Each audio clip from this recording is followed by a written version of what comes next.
guys, my name is Dana and I'm here with Gary and he's going to tell you a little bit about his profession. What would you like to know, Dana?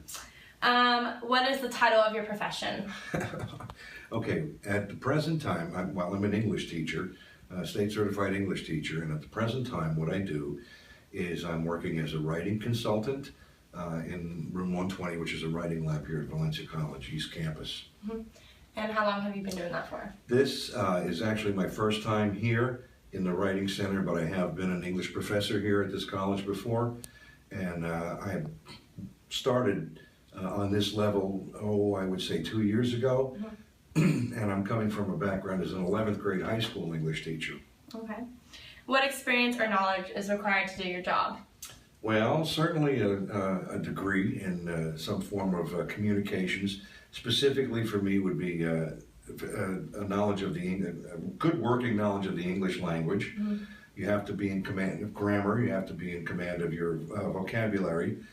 And it also involves a tremendous amount of studying literature, classic literature, modern literature, different types of writing styles. Primarily what I do here is teach writing. Okay. Does your job require overtime, and what is your schedule like? Hopefully not, but sometimes it does, because you have to remember that as an English professor, all those assignments you give, you have to read and grade those papers, mm-hmm. and sometimes that can be very time consuming, and many times I have to stuff them in my briefcase and take them home and work on them on my own desk at home. Yeah. What is the biggest challenge you've encountered? The biggest challenge, I wouldn't even call it a challenge, but probably the most challenging students to work with, and this is not a bad thing now, are the students that come in here with English as a second language. Mm-hmm. Especially those students that are from overseas that are used to speaking languages that don't even use the same alphabet that we do here, like Cyrillic Russian or Mandarin Chinese. The Vietnamese students are very, it's so far away from what the English language mm-hmm. is.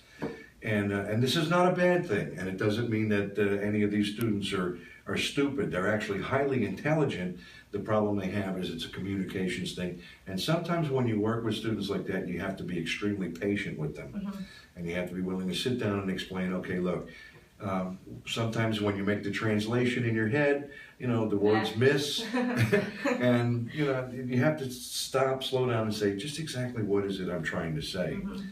And they do very well, and a lot of times they can be very entertaining too. Yeah. I mean, because spell check on Microsoft Word doesn't always get it right either. So.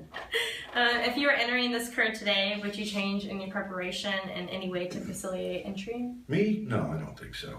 Would I change anything to get here? No, mm-hmm. I enjoyed every minute of going to college and complete my bachelor's degree in English literature. And I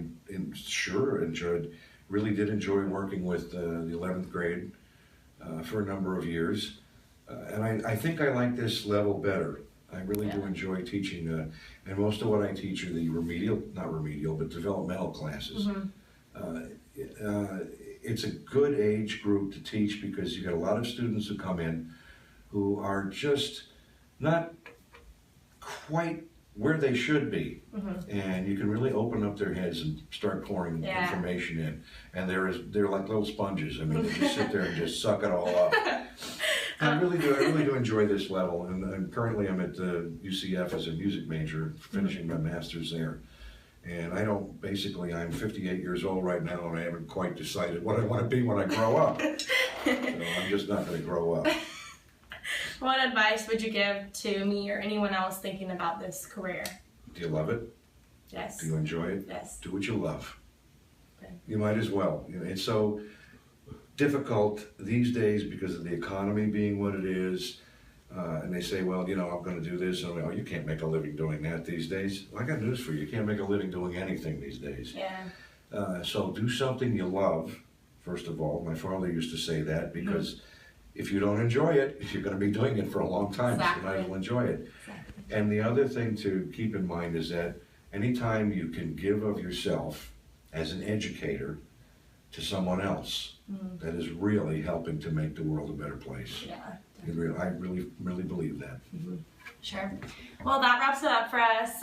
Thank you so much, Gary, for letting me interview you. My pleasure. Thank you. So nice to meet you guys. You too.